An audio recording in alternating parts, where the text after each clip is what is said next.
Hello అండి. ఈరోజు మనం వంటవాళ్ళు అనే ఓ చక్కటి చందమామ కథను విందాం. ఇక కథలోకి వెళ్దాం.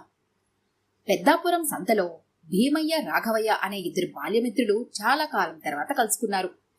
పెళ్లిళ్ళై సంసారాలు ప్రారంభించాక ఇద్దరు చెరొక ఊళ్ళోనూ స్థిరపడిపోయారు. అనేక సంవత్సరాల అనంతరం కలుసుకున్న ఆ బాల్యమిత్రులు చాలాసేపు ఒకరి సంగతి ఒకరికి చెప్పుకున్నారు. భీమయ్య చిన్న ఎత్తు వర్తకం చేస్తున్నాడు. అతని భార్య శాంతమ్మ. వారికి పెళ్లిడికి వచ్చిన కొడుకు ఒకడు ఉన్నాడు. రాఘవయ్య వ్యవసాయం పనులు చేసుకుంటూ పొట్ట పోసుకుంటున్నాడు. అతని భార్య పేరు కాంతమ్మ. వారికి కూడా పెళ్లిడికొచ్చిన ఆడపిల్ల ఉన్నది. ఈ విధంగా స్నేహితులిద్దరూ వేరువేరు జీవితాలు జీవిస్తున్నారు. ఇద్దరికీ ఒక పోలిక ఉన్నది. ఇద్దరి భార్యలు బద్ధకస్తురాళ్ళు. తమ భర్తలకు, పిల్లలకు వండి పెట్టలేరు. వాళ్లకు వంట రాదని కాదు, వంట మీద శ్రద్ధ లేదు. బలవంతాన వంట చేస్తే అది తినటానికి ఉండదు. ఇంట్లో వాళ్ళ పస్తులుండవలసిందే. అందుచేత స్నేహితులిద్దరూ తమ ఇళ్లలో తామే వంట చేస్తూ ఉంటారు. ఇద్దరి తలలు ఏకం చేసినాక వాళ్లకు తమ భార్యల బద్ధకం వదలగొట్టి వాళ్ల చేత వంట చేయించడానికి ఒక మార్గం తట్టింది. ఇద్దరూ కలిసి ఒక పథకం వేశారు. ఆ పథకం ప్రకారం రాఘవయ్య ఇంటికి భీమయ్య, భీమయ్య ఇంటికి రాఘవయ్య వెళ్లి తమను తమ మిత్రుల భార్యలకు పరిచయం చేసుకున్నారు. రాఘవయ్య శాంతమ్మతో, అయితే చెల్లెమ్మా, మా బావ భీమయ్య ఇంట్లో లేడా? పెళ్లి విషయం మాట్లాడదామని వచ్చాను అన్నాడు. శాంతమ్మ చాలా సంతోషించింది.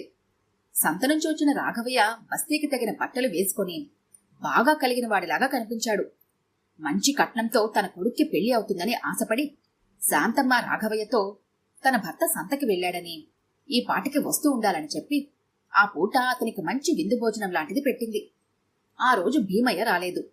అయినా శాంతమ్మ రేపు తప్పకుండా వచ్చేస్తారు అని రాఘవయ్యను ఉంచేసింది.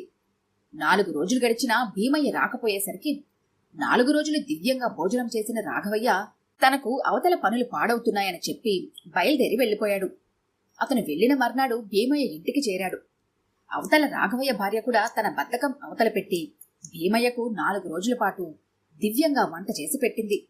అతను కూడా రాఘవయ్య కోసం ఆత్రంగా ఎదురు చూసినట్టు నటించి ఇంటి దగ్గర కొంత పనులున్నాయని చెప్పి బయలుదేరి వచ్చేశాడు. ఇద్దరూ ఇళ్లకు రాగానే తమ మిత్రులు పెళ్లి విషయం మాట్లాడటానికి వచ్చి 4 రోజులుండి నిరాశగా వెళ్లినట్టు తమ భార్యల నుంచి విన్నారు. ఇద్దరినీ వారి భార్యలు తొందరపెట్టి పెళ్లి విషయం తేల్చుకురమ్మన్నారు. వాళ్లు తిరిగి సంత రోజును కలుసుకుని తమ పథకం ఎంత బాగా పారిందని, తమ భార్యలు ఎంత ఉత్సాహంగా 4 రోజులు పిండి వంటలతో సహా వంటలు చేసినది తెలుసుకొని సంతోషించి చెయ్యవలసిన పని గురించి చర్చించుకొని తమ ఇళ్లకు తిరిగి వచ్చారు. తన భర్త ఇంటికి రాగానే శాంతమ్మ, ఏమండి, పెళ్లి విషయం ఏమన్నారు అని ఆత్రంగా అడిగింది. భీమయ్య కోపం నటిస్తూ, వాళ్ళు ఎంత కలిగిన వాళ్లైనా అంత పొగరకూడదు, ఆ సంబంధం కుదరదు అన్నాడు. ఏమైంది అన్నది శాంతమ్మ. ఏం కావాలి? వాళ్ల పిల్ల వంట చేయదుట. పెళ్ళయ్యాక మనవాడు ఆవిడికి వండి వార్చాలట అన్నాడు భీమయ్య. మన అబ్బాయి వంట చేయటం ఏమిటి అన్నది ఆమె. మన కొంపలో నేనే వంట చేస్తానని ఆ రాఘవయ్యకు తెలిసిపోయినట్టుంది. వాళ్ల ఇంట్లో కూడా ఆడవాళ్లు వంట చేయరుట అన్నాడు భీమయ్య. తన మూలంగా తన కొడుక్కు మంచి సంబంధం తప్పిపోయినందుకు శాంతమ్మ ఎంతో వేదనపడి, ఎప్పుడూ నాకు ఒంట్లో బాగోనప్పుడు తప్ప నేనే వంట చేస్తున్నానని చెప్పి వాళ్ళను ఒప్పింతురు అన్నది ప్రాధేయపడుతూ. ఏమిటా పిచ్చిమాట? నేనే వంట చేస్తున్నానని వాళ్ళు నాతో అన్నారా ఏమిటి? నన్ను పోయి దొంగ అనిపించుకోకుండా నీ భుజాలు తడుముకోవంటావా ఏమిటి? మంచి సంబంధం పోయింది, చేతులు కాలినాక ఆకులు పట్టుకుని లాభం లేదు అని భీమయ్య తన భార్య పశ్చాత్తాపాన్ని మరింత పెంచాడు.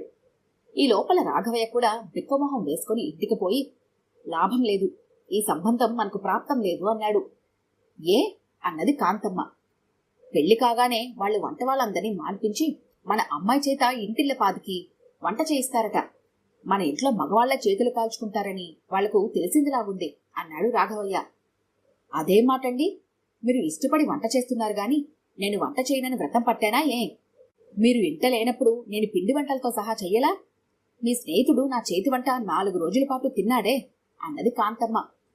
అయితే ఇప్పుడు ఏమంటావు అని రాఘవయ్య అడిగాడు. పిల్ల వంట చేస్తుంది, అది వంట చేయకుండా ఉండటం కోసం మంచి సంబంధం వదులుకుంటామా? వెళ్ళండి, ముహూర్తం పెట్టుకురండి అన్నది కాంతమ్మ రాఘవయ్యతో. రాఘవయ్య భీమయ్య ఇంటికి వచ్చి, బావా, చెల్లెమ్మ, మా పిల్ల వంట చేస్తుందిట, ముహూర్తం పెట్టుకుందామా అనేసరికి శాంతమ్మ ప్రాణం లేచి వచ్చింది. రాఘవయ్య నిశ్చయతాంబూలాలు పుచ్చుకొని ముహూర్తం పెట్టుకొని మరి వచ్చాడని తెలియగానే కాంతమ్మ బతుకు జీవిడా, ఇక ఎన్నడూ మగవాళ్ల చేత వంట చేయించడం అని ఒట్టు పెట్టుకున్నది. తీరా పెళ్ళయ్యాక తెలిసింది 2 కుటుంబాలు ఏమంత కలిగిన కుటుంబాలు కావని. ఏమైతేనే భీమయ్య రాఘవయ్యలు మళ్లీ గరిటె పట్టలేదు. ఈ కథ కనుక మీకు నచ్చినట్లయితే లైక్ చేయండి, షేర్ చేయండి. మరిన్ని ఇంట్రెస్టింగ్ కథల కోసం మా ఛానల్ని తప్పకుండా సబ్స్క్రైబ్ చేసుకోండి.